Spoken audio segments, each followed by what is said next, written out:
होतो केलं इवान फर्नांडीस. आजची गेम तुका कशी लागली? आयची गेम बरी जाल्ली आणखी जावपा जाय आशिल्ली दिसलो तुका भितून? आनी मातशें पासींग जावपा जाल्लें. सगळें बरें जालें, सगळ्या प्लेयरान 100% दिला आपणाक. तुगे गेम कशी चल्लो रे? तू कशें ही गेम बरी जाल्ली.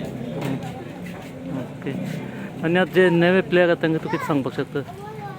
आतां भुरग्यांक प्रॅक्टीस करपाक जाय, तितून फ्री टायम मेळटा ती मुखार खेळपाक प्लेयर जावपाक. Okay, thank you.